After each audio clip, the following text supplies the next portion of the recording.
Hi friends, ഇതിൻ്റെ examples ആണ്. Example 1.15 example 1.16. First example 1.15.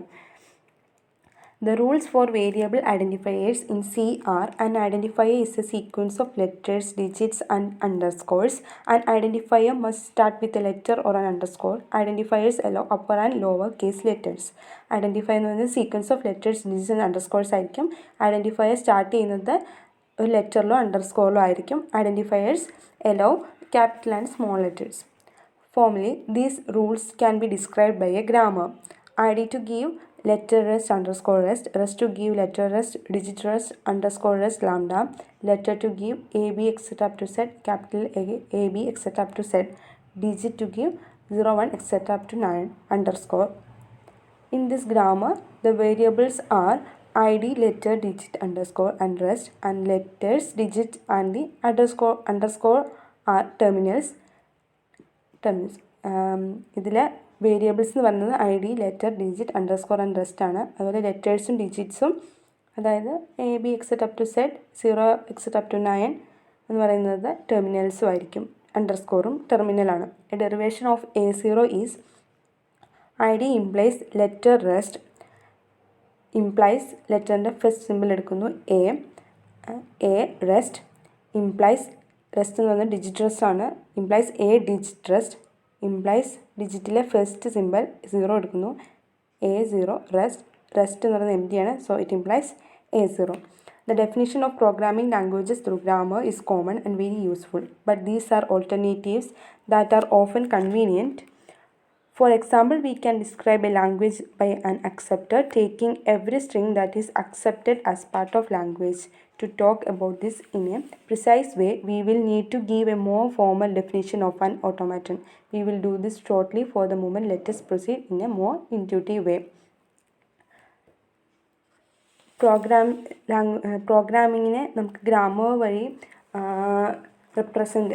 Define ചെയ്യുന്നത് കോമൺ ആയിട്ട് യൂസ് ചെയ്യുന്നതാണ്. And it is very useful, but it is often convenient. അത് convenient അല്ല. അതുകൊണ്ട് തന്നെ നമ്മൾ ഇതിനെ പ്രോഗ്രാമിങ്ങിനെ automaton can be represented by graph. നമുക്കിതിനെ ഗ്രാഫ് വഴി റെപ്രസെൻറ്റ് ചെയ്യാൻ പറ്റും. So, an automaton can be represented by graph in which the vertices give the internal states and the edges transitions. The labels on the edges show what happens during the transition. The figure represents a transition from state 1 to state 2, which is taken when the input symbol is A. With this intuitive picture in mind, let us look at another way of describing C. നമുക്ക് ഓട്ടോമാറ്റിനെ graph വഴി represent ചെയ്യാൻ പറ്റും. അതിൽ vertices എന്ന് പറയുന്നത് internal സ്റ്റേറ്റ്സും edges എന്ന് പറയുന്നത് ട്രാൻസിഷൻസും ആയിരിക്കും. അത് ലേബൽ ചെയ്യുന്നത് വഴി നമുക്ക് ട്രാൻസിഷൻ എന്താണ് നടക്കുന്നതെന്നാണ് ലേബിൾസ് വഴി ഇൻഡിക്കേറ്റ് ചെയ്യുന്നത്. Next example 1.16.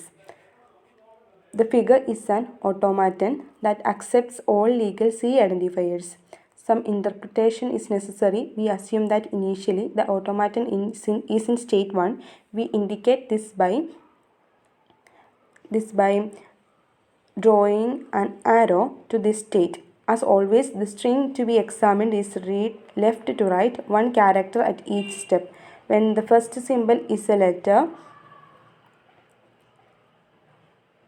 or an underscore, the automaton goes into state 2, after which the rest of the string is immaterial. State 2 therefore represents the yes state of the acceptor.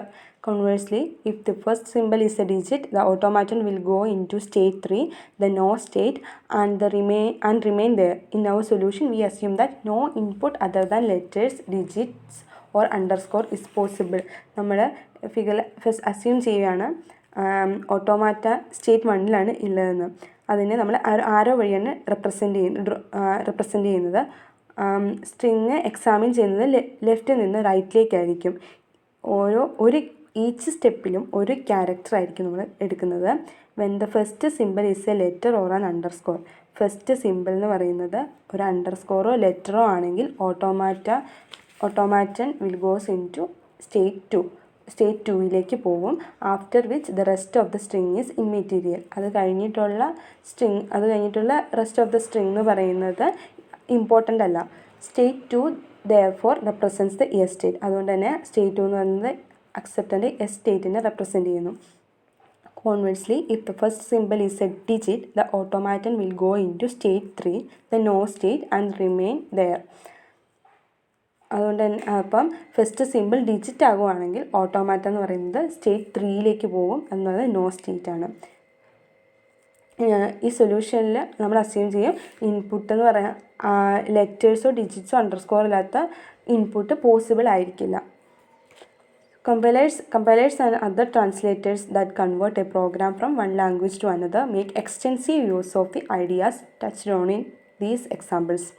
Programming languages can be defined precisely through grammars as in example 1.15, and both grammars and automata play a fundamental role in the decision processes by which a specific piece of code is accepted as satisfying the conditions of a programming language. Thank you.